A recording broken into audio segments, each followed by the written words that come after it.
안녕하세요. 자유이튜브입니다. 오늘은 한국경제 진짜 바닥, 땅 파기 끝날 때 됐나? 라는 제목으로 이야기를 한번 해볼까 합니다. 최근에 나온 뉴스들 중에서 우리가 주목해야 할 뉴스가 어떤 것이 있는지 짚어보고 경제가 어떻게 흘러갈 것인지, 우리가 주목해야 될 것이 무엇인지에 대해서 한번 생각해보는 시간을 가져보도록 하겠습니다.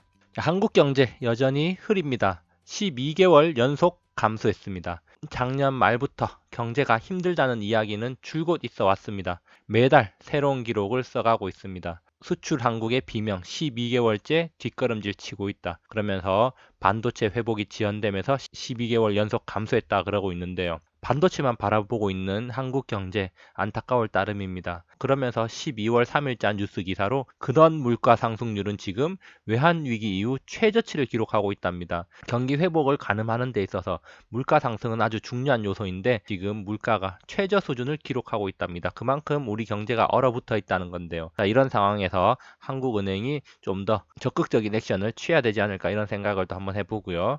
자, 체감 경기는 지금 금융위기 이후 최악에 접어들었다고 합니다. 자, 기업마다 구조조정, 칼바람이 불고 있다고 하는데 경제가 어려울수록 서민 경제가 어려워질 수밖에 없고 경기가 회복되더라도 서민 경제는 아주 나중에 회복된다는 사실 제가 누누이 강조하고 있는 사실입니다. 자, 어쨌든 이렇게 모든 것이 최저라는 상황입니다. 자, 이런 상황 속에서 과연 우리가 한국 경제 희망을 찾을 수 있을지, 과연 희망을 찾을 수 있을지, 자, 이것을 한번 짚어봐야 되겠습니다.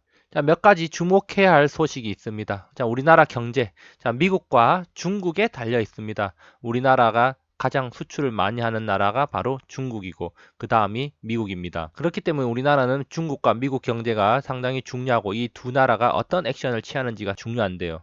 그러면서 또 중국은 미국에 의존하는 바가 상당히 크다는 사실을 또 우리가 인지를 해야 됩니다. 그렇기 때문에 중국은 미국이 없으면은 제대로 살아갈 수가 없는 나라입니다. 그럼에도 불구하고 자, 중국이 미국에 덤벼들었기 때문에 미국이 지금 중국을 서서히 말려 죽이려고 하고 있는 그런 형국이죠. 과거 영상에서 이런 이야기는 자주 언급을 했고요. 그렇기 때문에 우리나라의 경제 흥망은 자, 미국 영향이 가장 크고 그 다음 중국과 홍콩 그리고 유럽 자, 이런 순서라고 할 수가 있겠습니다. 어쨌든 미국, 중국을 버릴 수가 없다. 자, 이런 건데 그렇기 때문에 우리가 경제를 이야기할 때 자, 미국과 중국을 빼놓을 수 없는 겁니다. 자, 그렇다면은 미국과 중국에서 최근 어떤 소식이 들려왔는가? 자, 미국에서 들려온 소식입니다. 내구재 주문이 반등하면서 9개월 만에 최대치를 기록했다. 자, 10월 핵심 자본재, 즉 내구재의 수주가 반등했다. 이런 소식이고요.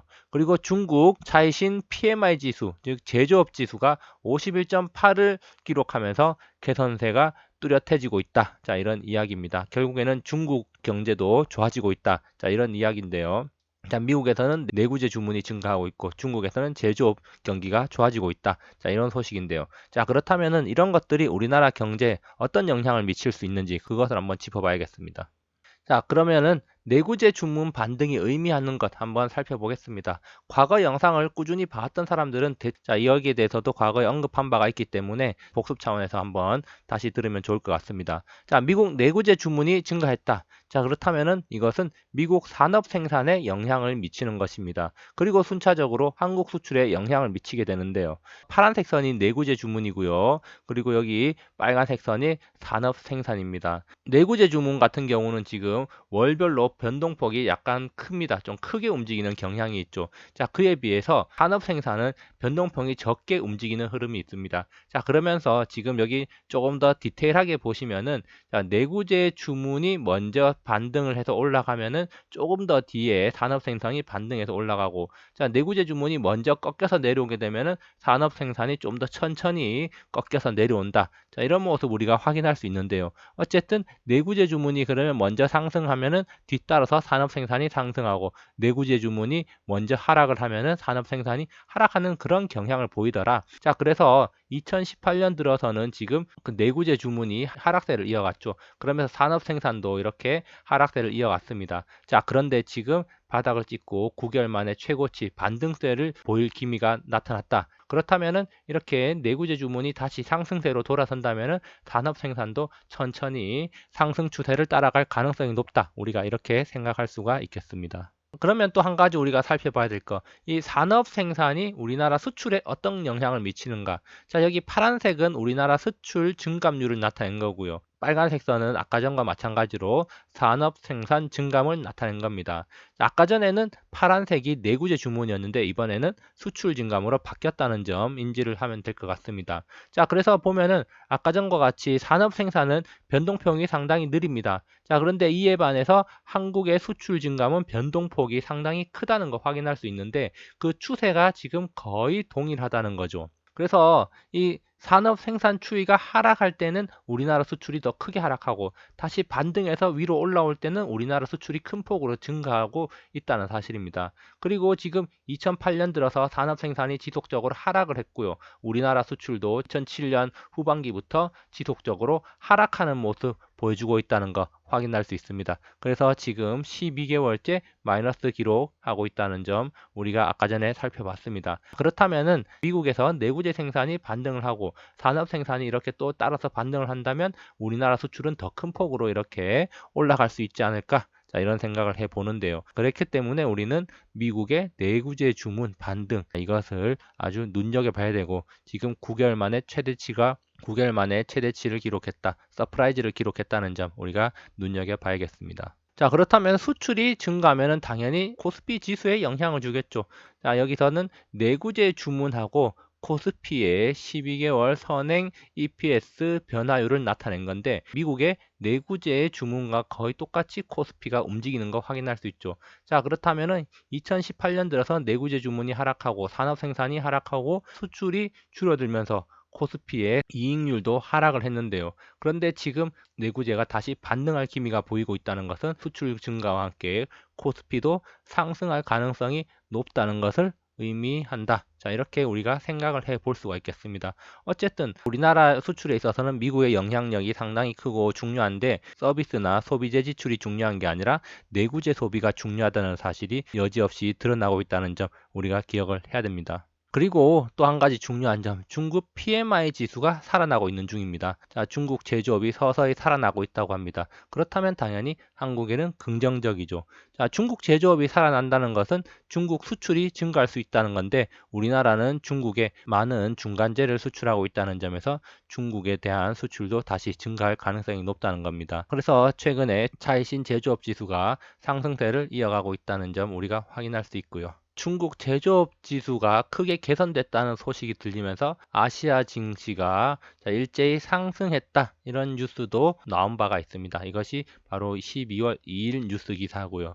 자, 어쨌든 이렇게 우리나라 경제에도 중국이 아주 중요한 부분을 차지하고 있는데 자, 그러면 그것이 어떻게 드러나고 있는가? 자, 아까 전에 우리가 살펴볼 때 자, 우리나라 증시에는 당연히 수출이 중요하다고 했습니다. 그래서 미국 내구재 주문과 산업 생산이 우리나라 수출에 큰 영향을 미치는 것까지 확인을 했는데요. 자, 이번에는 중국의 수출 추이와 한국의 수출 추이 한번 비교해 보겠습니다. 파란 선이 지금 중국의 수출 추이고요. 자, 빨간 선이 한국의 수출 추이입니다. 자, 그러면서 거의 지금 한국과 중국의 수출 증감률이 거의 똑같이 움직인다는 거 확인할 수 있습니다. 자, 중국도 한국과 마찬가지로 미국 경제, 미국 산업 생산에 큰 영향을 받는다는 점 우리가 인지를 할 수가 있고요. 어쨌든 중국 수출과 한국 수출이 이렇게 궤를 같이 하고 있기 때문에 중국 제조업 지수가 개선되면서 중국 경제가 좋아진다는 것은 미국과 중국에 대한 수출 증가를 기대할 수 있다는 점 우리가 눈여겨볼 필요가 있습니다. 자, 물론 모든 조건이 다 좋은 것은 아닙니다. 자, 미국의 ISM 제조업 지수는 여전히 50 이하에 밑돌고 있습니다. 다시 말해서 미국 제조업 경기는 여전히 부진하다는 점 우리가 인지를 해야 되는데요. 자, 이렇게 미국 제조업 경기가 부진하다는 것은 미국보다는 중국과 우리나라 등에 더 큰 영향을 미친다는 점 우리가 기억을 해야 될 겁니다. 자, 미국의 제조업 지수인데 왜 우리나라에 더 큰 영향을 미치냐? 미국은 서비스, 소비 중심 국가이기 때문에 제조업의 비중이 작습니다. 그렇지만 우리나라와 같은 수출 중심 국가는 제조업의 비중이 상당히 크고 미국과 같은 소비 중심 국가에 의존을 할 수밖에 없는데요. 그렇기 때문에 이런 제조업 지수는 글로벌 경기의 호황과 불황을 가늠하는 지표로서 역할을 하고 있습니다. 50 이하로 된다면 한국, 독일, 중국 등과 같은 수출 중심 국가에 부정적이다 이런 판단을 내리는 게 일반적이기 때문에 일단 미국의 ISM 제조업 지수가 제대로 된 반등 없이 다시 하락했다는 점, 이 부분에 대해서는 좀 아쉬울 수밖에 없는 상황입니다. 미국의 소비 파워가 지금 내구재 주문에까지 영향을 미치고 있습니다. 이제는 내구재까지 영역을 좀 더 넓혀가는 듯한 모습을 보이고 있는데요. 내구재 주문 증가 이어진다면 우리나라 증시에도 긍정적일 가능성 높다. 자, 이렇게 보고요. 그리고 중국 제조업 지수 추세적 상승과 중국이 또 경기 부양을 위해서 적극적으로 나서고 있다는 사실 일단은 좋습니다. 자, 그렇지만 경제적인 면에서 긍정적이라고 할 수가 있겠습니다. 싫든 좋든 한국과 중국은 이제 경제 공동체가 되어가고 있는데요. 미국과 중국 관계가 개선된다면 한국도 수혜를 볼 수 있는 나라 중 하나가 될 것입니다. 자, 미국 ISM 지수 여전히 50 이하인 것은 부정적인데요. 자, 그렇기 때문에 제조업 지수가 반등을 할 것인가? 자, 반등을 한다면은 금상첨화라는 사실 인지하면서 미국 제조업 지수마저 좋아진다면은 상승의 모든 조건들이 다 갖춰진다. 자, 이렇게 볼 수가 있겠습니다. 물론 이렇게 경제 수출이 늘어나고 증시가 상승한다고 해서 서민 경제가 바로 좋아지는 것은 아닙니다. 서민 경제가 좋아지는 것과 수출과 경제가 좋아지는 것에서는 시간차가 있다는 사실, 그리고 이미 서민 경제가 좋아져서 주머니가 두둑해질 쯤에는 증시가 많이 올랐을 거라는 사실, 자, 이것은 역사적으로도 여러 차례 증명된 사실입니다. 그렇기 때문에 최대한 긴축을 하면서 자본금을 많이 모아서 투자 여력을 높이기 바랍니다. 여기까지 영상을 감상해 주셔서 감사하고요. 항상 즐거운 하루 보내시기 바랍니다. 감사합니다.